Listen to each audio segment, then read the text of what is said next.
adoption of big data technologies, the analytic engines, are starting to move out of academia and out of research and out of maybe the Fortune 100 into the mainstream, that there's a lot more data ending out in the analytics engines. The concept of big data is really becoming where there is a lot of data sitting in these analytic engines. So it's a pretty exciting time for the storage industry to look at how are we going to meet and accommodate those needs. The SNIA Analytics and Big Data Committee was founded a couple of years ago by 5 member companies.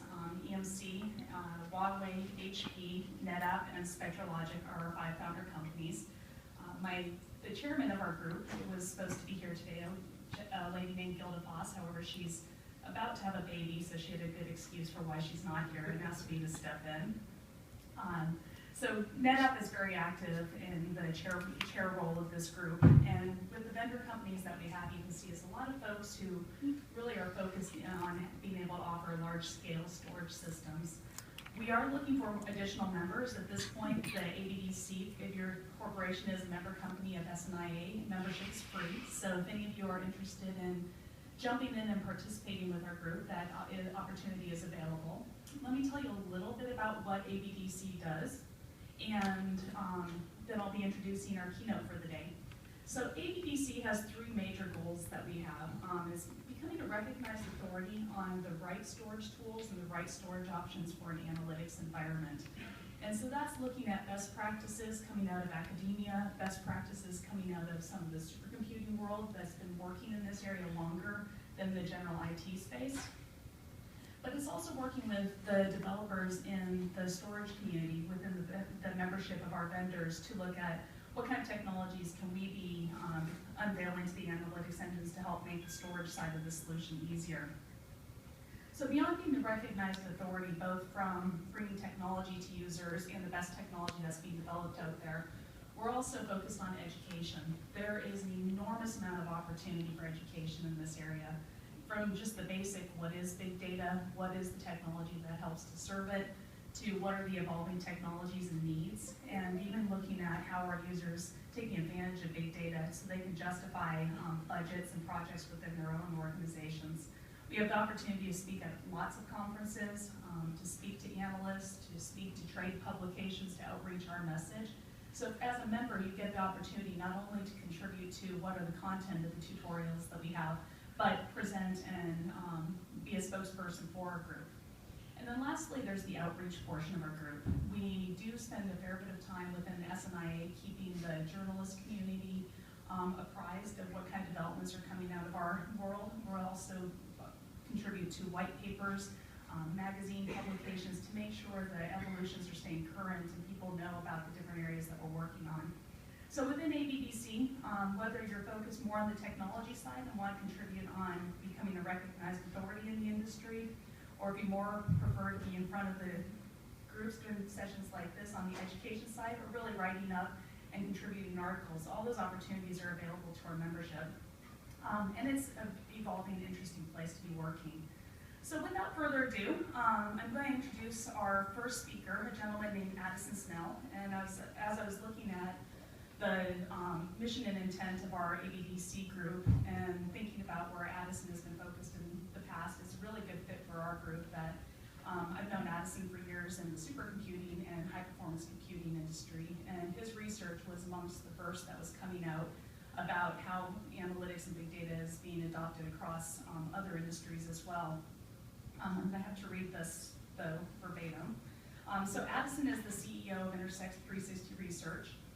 He's a veteran in the high-performance computing industry, launched the company in 2007 as Tabor Research, and served as the company's VP and GM and partner with Chris Willard, who is a PhD. They acquired Tabor Research in 2009. During his tenure, Addison has established Intersect 360 Research as a premier source of market information, analysis, and consulting. He was named as one of 2010's People to Watch by HPC Wire, so that's in the high-performance community. Addison was previously an analyst for IDC, where he was well known amongst industry stakeholders, and prior to IDC, he gained recognition as a market leader for SGI supercomputing products and strategy. He holds a master's degree from Kellogg School of Business at Northwestern University. without further ado, I'm going to ask Addison to come up, please. Thanks, Molly. Great, thanks, Addison. Morning, everybody. I'm Addison Snell with Intersect 360 Research. I'm absolutely delighted to be here at the confluence of the Analytics and Big Data Summit and the conclusion of the Storage Developers Conference. This is right in line with a lot of the research that we've been doing at Intersect 360 Research. As Molly said, we're industry analysts. We're really a boutique firm in the high-performance computing space. We're not a large company. We've got 4 analysts who work exclusively in the HPC space. But big data is a pervasive trend that touches not only high-performance computing, but really all of enterprise computing, and it's one that, like many other analysts, we wanted to endeavor to understand better and get our own research definitions, methodologies behind that. And there are really tremendous implications in terms of what it means in how you look at your storage development, your storage infrastructure, regardless of whether you're at the type of end user company that does or doesn't think of itself as high performance computing. A lot of our research, we really approached it in an unbiased fashion, looking at surveying not only our traditional HPC user bases, but also partnering with another analyst firm in order to look at what big data means for enterprise computing and combining the responses so that we can do a compare and contrast across the different data sets. We just completed that study for the second time in 2013. I say just completed. This is not a well-rehearsed presentation. I've been in possession of the full data set for less than 2 weeks myself, trying to put together some insights preliminarily for this conference, and I think we've got some good ones. An overview, a rough overview of my presentation then, of my unrehearsed presentation, starting with who invited HPC to the Storage Developers Conference. Really, I do think that we've got some relevant insights here as to why what we've been tracking on the high-performance computing side starts to bleed over from a trend perspective into enterprise storage, and I think you'll see we do have some really relevant research in this space. However, as an analyst, I have to worry about some of the hazards of forecasting the big data market. Wayne was talking about the $20 or $30 billion or whatever it was that another analyst firm put together. I'll come back to that point. We've taken really a very inclusive view as to what big data means. We try not to bias the end user responses when we ask it, and we find that it's really a very broad space, and that Hadoop is part of it, to be sure, but we would advise our clients that the moment you start to define your big data story around what Hadoop can do for you, you've unnecessarily restricted your environment to a lot of people who are doing other things beyond Hadoop who are nevertheless subject to a lot of big data trends. Therefore, we're really in the role of helping our clients say what the real opportunity is and helping guide the end users in terms of what should they be considering in terms of getting out from under this avalanche of big data or tsunami or hurricane or whatever natural disaster you prefer as your metaphor to correlate to your data. We do that in terms of looking at something we call satisfaction gaps, among other things. And I'll come back to what that means. We do get a lot of questions about how much is hype versus reality. There's a lot that's reality. There's some that's hype, and we can help tease that apart. Now, my presentation was entitled Worlds Colliding, and we talked about high-performance computing technologies coming into enterprise. That's bad enough. When trends collide, it's worse, and I'll come to that by the end. What it really comes down to is that there's a lot of technologies that are going to come into play that change the way that you want to be thinking, or at least broaden your thinking about enterprise storage and the technologies that are in play, regardless of whether or not you call it HPC. Well, no, not regardless, because you're better off if you don't call it HPC, because the moment you say it's a high-performance computing technology, a lot of people don't want to adopt it because it sounds, scary, because a supercomputer is not something I want to introduce into my IT environment, because I've got a perception that it's this custom architecture, aquarium-cooled machine that has some, graduate student wonk who's tethered to it, and I just slide Doritos under the door from a periodic perspective, but it's not what I want in my enterprise computing environment. This dichotomy between technical and enterprise computing is important, and this is the one slide that I've kept in common from the last time I presented here almost a year ago, because it's an important foundation of where this presentation is going and why I'm here. It's also important as to why we have analysts for the HPC space in general, right? Why bother having a separate analyst for HPC? Doing market forecasting for HPC in itself is already tricky, because the way that generally technology analyst group work is, if you're going to be an analyst for, say, smartphones, I'm going to build my market model and forecast for the smartphone market, and the way I do that is every quarter I send a little form or a phone call to the manufacturers of smartphones, and I say, can you please tell me how many units and how much revenue you did for all of your different models last quarter? They tell you, you put it all into a spreadsheet, and then you sell it back to them for $60,000 a year, which is a really great business model, but for high performance computing doesn't really work, because HPC, you tend to be, or technical computing, if you want to talk a little more broadly, you tend to be talking about use cases, and you can see the same technologies or solutions sold across both HPC and non-HPC types of workloads. Now, we take a broad interpretation of HPC. We're counting both what we call high-performance technical computing, which are science and engineering kinds of applications, as well as what we call high-performance business computing for the non-scientific business applications in finance or ultra-scale internet, the servers behind online games, media and entertainment. There's some in retail and transportation. So we're trying to count all that, but my point is, if we as analysts were to call up some of the major leading vendors in this space, and we call IBM and HP and EMC and Cisco and say, hey, can you guys please tell me how many units, how much revenue you did on all of your products last quarter, specifically for these sorts of HPC accounts? First of all, they have no idea. They really don't know. They'd like to pay me for that information if they could, and fortunately many of them do. But more beyond that, even if they did know, they wouldn't be allowed to tell me, because it's not at the business unit level, and to provide analyst guidance on anything below the business unit level violates Sarbanes-Oxley.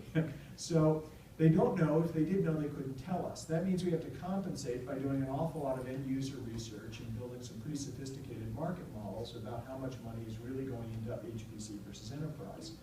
So that's why we, well, that's how we go there. The reason we go there is because there's a fundamentally different mindset between technical computing and enterprise computing. One of the more interesting things to be about this is that you'll hear both sides of the equation use the term mission critical in describing their IT deployments. Now, in technical computing, it's mission critical in the sense that HPC tends to be deployed for things that are related to the top line mission of an organization. Toyota buys a lot of computers for a lot of different things. The ones that they're using to design new cars, trucks, and minivans are high performance computing. Similarly, ExxonMobil buys a lot of computers for a lot of different things. The ones they're using to find more oil are high performance computing. And I can keep running down this examples, whether it's an investment firm and keeping money safe or reducing risk, or a pharmaceutical company and drug discovery, or the CIA and spying on people. In any of these cases, you're looking at, I'm deploying high performance computing for whatever my top level mission is. Enterprise computing tends to be more about keeping the business running in a steady state. You're talking about keeping your website up, delivering email, your payroll system, your ERP system. All of these things are mission critical in the sense of, if they fail, I start losing a lot of money as a business. My website's down, and there are people who will tell you this is how much money I'm losing on a per minute or per hour basis. It's mission critical in the sense that it can't go down. For most companies who are doing it, it's not mission critical in the sense of, I'm not running a business for the pleasure of running a payroll system, right? That's not why I'm doing it, but it's mission critical in the sense that it has to stay up or I start to fail as an organization. As a result, the technical computing space tends to be driven year after year by the dominant purchase criterion being some metric of price performance. I want to deliver the maximum number of flops or I/O or however you can count it, or some benchmark per my budget, my facilities budget, my capital budget, my human budget, all my budgets. But I'm looking at some metrics of price performance, whereas enterprise computing tends to be dominated by reliability. It doesn't behoove me to deliver an email about 8% faster if it's going to crash every now and again, right? I really want to know that enterprise computing is going to stay up. And as a result, technical computing has relatively faster adoption of newer technologies or approaches, and enterprise computing tends to be a little more conservative. I was reviewing this slide again coming into this, and another way to think about it occurred to me that I think also applies. In technical computing, you tend to look at your applications as discrete problems that you're solving. Here's a protein that I have to fold. Here's a bridge that I have to build. And I do that one until it's done. And then I go to the next one. I call this one solved and I move on.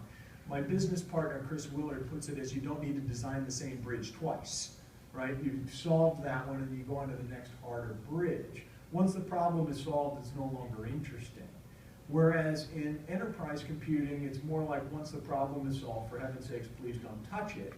But it's not even really thought of as a discrete problem. It's not like your IT guys around there going, we served up the web page, great, we're done, right? You don't really think of it in that sense of I've solved a discrete, now I guess at any level you get jobs, right? You have to deliver an email or run a payroll, but the mindset is not really around thinking of it as solving a discrete job and moving on to the next one. It's more the steady state of things have to keep always running. Now this will be important, and I've laid this foundation down pretty heavy because it becomes important in the context of how people think about big data. And we've done a survey now, as I mentioned, 2 years running. The 2013 version of it has 278 total respondents. That's broken up between what we'll call a technical user base, which is a little more HPC oriented, and then 100 from an enterprise survey group that's in partnership with Gabriel Consulting. More than half of them are commercial. We do have some academic and government public sector, which come almost exclusively, not entirely, from the technical side. We've just finished running these surveys. It builds on an original survey we've done from earlier 2012, and we look at how end users discuss their big data environments, their solutions, these satisfaction gaps with technologies they're deploying, what their challenges are, what applications they have, what algorithms they have, etc. Now, I mentioned we take an unbiased approach to this. I note that big data in itself is not really a specific technology. It's kind of what I was just saying about high performance computing. You don't go out and buy a big data and go and install it, right? Nor is it even really a specific application. You don't go out and buy a big data application that runs my big data. We really think about it more as a trend, or better yet, a collection of trends, where what you're essentially looking at is the rapid growth in the creation and accessibility of data has stressed organizations' ability to manage that data or gain competitive advantage from that data, right? That, I think, at the core is what people are talking about. And if you accept that as being the trend that we're talking about with big data, it opens you up to talk about different types of technologies, different types of applications that are all in this big data argument. Now, we've outlined different application areas that are subject to big data trends, looking at different types of analytics, enterprise analytics, real-time analytics, research analytics. We look at complex event processing, data mining, types of applications, visualization, and how it applies. But we really take this very broad approach.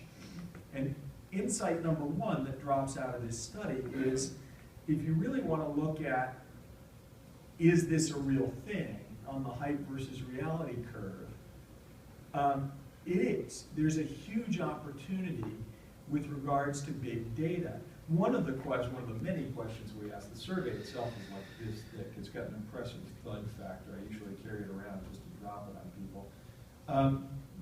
We ask, what percent of your organization's IT budget in 2013 will be related to big data? And here's the chart of respondents. Now, before you really go off celebrating, I should say that this and other questions about how much big data you're doing are subject to what we in the market research biz call sample bias, which is to say, if I were to do a snap poll of this audience and ask you what your favorite Spice Girls album is, and then a few questions later ask how often you listen to the Spice Girls, I would inevitably come to the conclusion that the population here at large are all great Spice Girls fans. And the reason that would happen is because those of you who don't care about the Spice Girls didn't answer the survey. Only the people who answered, who were into the Spice Girls, sent the survey in. It's rare to have people who say, well, I don't care about this, but here, I'll fill out your whole survey. So you have to take this through the lens of, this is among people who said, yes, I have a big data problem. That said, we didn't have a hard time finding respondents to this. Most people would say, yeah, I have. There are relatively few who are flunking out saying we don't have a big data problem. But those who would be in the none column, I'm not spending anything on big data, were just less likely to answer the survey. Now, once you've got someone to identify, say, yes, I have a big data problem, according to this definition we laid out about the growth and creation of data, and I'm stressed out as an organization about it, we find that 60% of those responding are spending more than 10% of their IT budget related to big data, and the peak of the curve is around 25% of the IT budget. This is not 25% of the storage budget, not 25% of the HPC budget. This is 25% of my IT budget is going to be related to big data in 2013. That's an enormous opportunity, right? This is a big deal. This is a lot of my IT budget is going to things related to big data. Now that could be a lot of different things. That's not necessarily I'm going to go spend all of that with some particular vendor. That probably includes hardware and software and facilities and people and power. There's a lot of stuff that's going to go into that. And therefore, you need to use caution when you describe the size of the big data market. And here's where I'll come back to my point about, I think it's hazardous to say the big data market is some impressive number of billions of dollars and it's going to grow at 11% over the forecast period, reaching billion by the 20 however many team. The problem I have with a forecast like that is I'm not sure specifically what it is that you're meant to count. If someone says the big data market is $30 billion, I want to know what's one unit of big data and how much does it cost, right? I don't get what you've counted when you say that. Because a lot of this is not new spending, right? A lot of it is stuff that I'm already spending, or it's people that I already have. If I already had a server and attached storage and a network and I start doing analytics, how much of that expenditure am I counting in the so-called big data market when I already had it before, right? And you can define that. You can say, well, it's only the incremental spending, or it's only this kind of person. But without very specific definitions on what's being counted, I would encourage anyone here to be skeptical of what do you mean when you say how much revenue is in the big data market. That really requires a lot of definition. And I can draw that circle really small or really big, and I can give you any number you want according to how we want to define it. So we haven't done that. I will come back to the size of the opportunity, but when we talk about big data applications then, this gets into how we define the space. I think the most fascinating thing to me is that when we talk about the hype versus reality, someone asked me about this in a different presentation last week, where are we in the hype and reality? I think end users are really well entrenched in the reality of this. I think if anyone's guilty of hype, it's the vendor community, who has a natural tendency to want to jump on, here's the solution that's going to solve this for everybody. and we've got it, and you should come buy it. And of course, they're motivated to do that because I'm in marketing and I'd like to sell you my stuff. But the reality of where we are in the application space, which is where the end users are living, is a little less mature. Not that they aren't spending a lot of money on it or have a lot of algorithms or effort, but it's not quite as neat as here are all of these packaged solutions that I'm just going to go buy it and I'm all set from a big data perspective. And the greatest way that this comes out is when we ask the vendors to describe their solutions, we hear words that are different than when we ask the end users to describe their applications. Asking a vendor, describe your big data solution, you will very quickly hear Hadoop come out of their mouths, generally. You'll probably hear something about graph problems, graph analytics, and here's my solution to that. Those are two words that the end user community largely does not use when we ask the question, can you describe your big data applications? And that's because, now this table is from the 2012 version of the study. I haven't included the 2013 version because, one, this is the hardest table to code up and clean and everything else, and we're just not there yet. And the other reason is because you haven't paid for it. And I want to deliver it to my clients first. But you'll notice that right away in 2012, half of the applications that people said that they were running related to big data were internal. And then the other half split between purchased and open source. Public sector was a little heavier on open source and commercial was a little heavier on purchased. But either way, it's 50-50 off the top were internal. My casual analysis of the data so far, before I've cleaned it and really gotten rigorous about it, is the percentage of internal has gone up over the last 18 months, as opposed to the other way around. There's not been a trend toward prepackaged. It's actually gone the other way. I would stake my early analysis on that. So we're at better than 50% are internal. Now, in that 2012 study, only 17% of respondents mentioned Hadoop. When they were, please tell us what your big data applications are, they fill them in. 17% mentioned Hadoop. The newest iteration, again, I haven't fully counted it, but I can tell you conclusively that has gone down. I made a point of looking at this right away because I wanted to know how much the mentions of Hadoop had gone up over the last 18 months. Fun thing about being an analyst is sometimes you surprise yourself with your own data and you go, huh, that's funny, why did that happen? And I'm convinced looking at the answers that it's not that end users aren't using Hadoop, okay? It's there.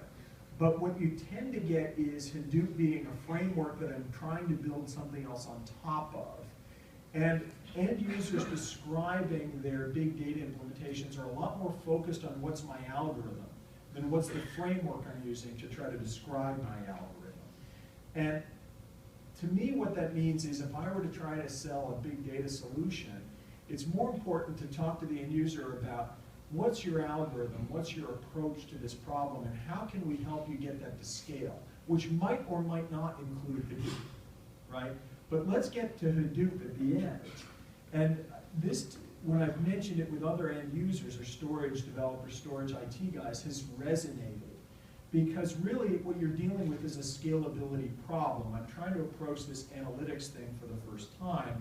And maybe Hadoop is presumptive. And I even think that in 2012, a lot of the words around Hadoop were on the hype cycle, right? Which has started to cool down on the end user side. I think maybe 12 months ago, you had more end users who were on the, gosh, I've got a big data problem. That must mean I need to get a jar of that Hadoop stuff so I can rub it on my data.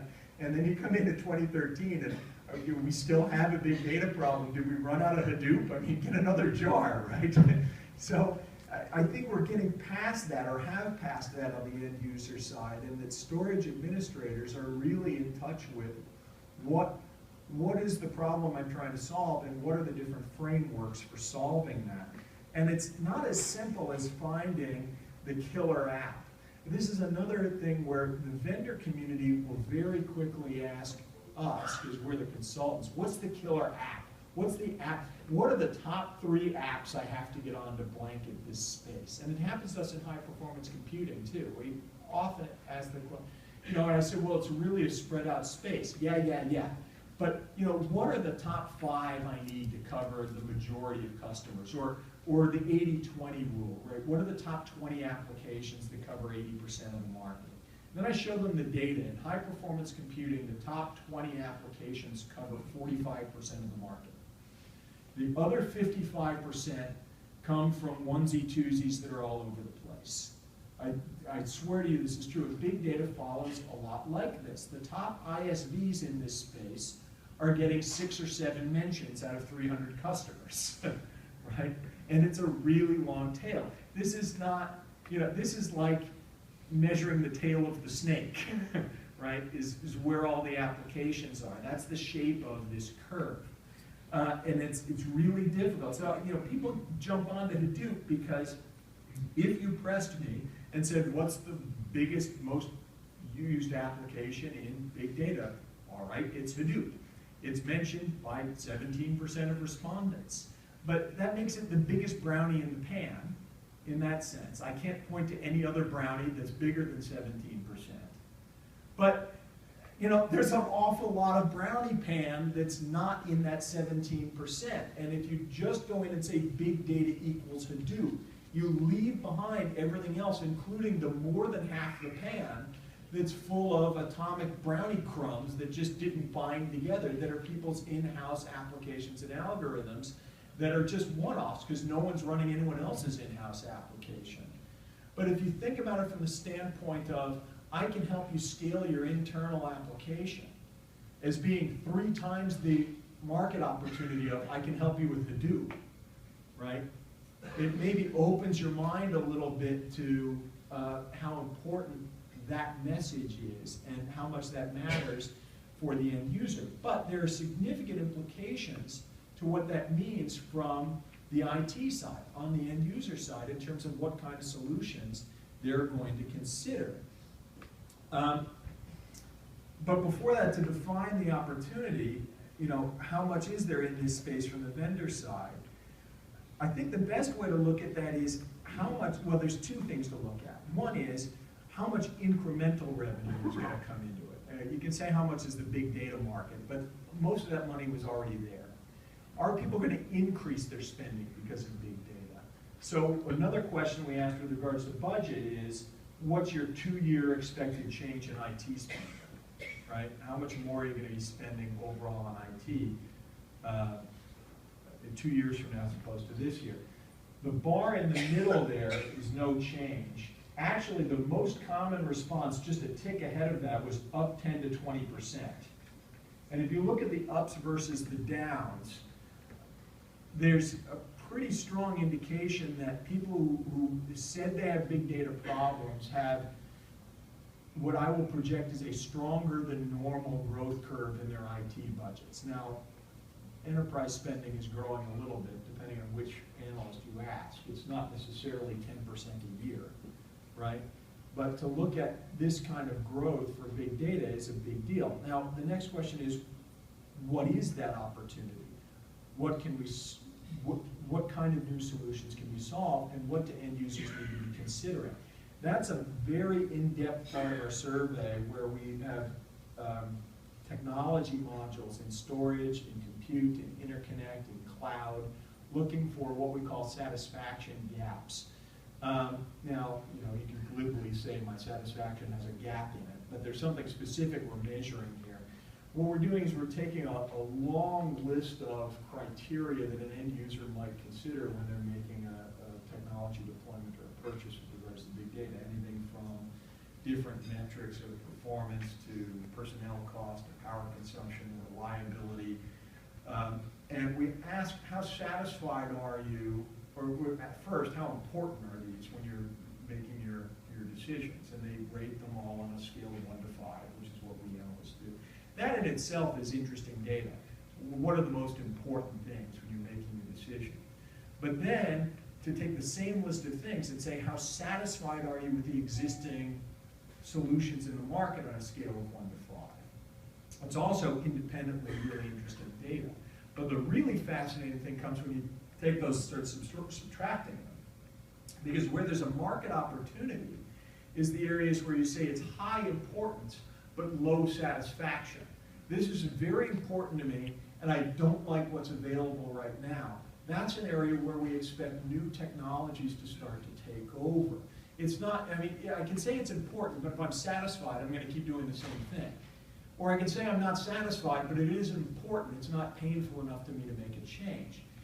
Now, when we look at this for things like the storage solutions, and look at what is that satisfaction gap, the importance score versus satisfaction score, interesting thing happens. I/O performance comes to the top of the list, but more importantly than that, the top 3 satisfaction gaps, and these are the top 3 out of a list of like a dozen that we asked with regards to the storage. The top 3 wind up being the same for both the technical group and the enterprise group.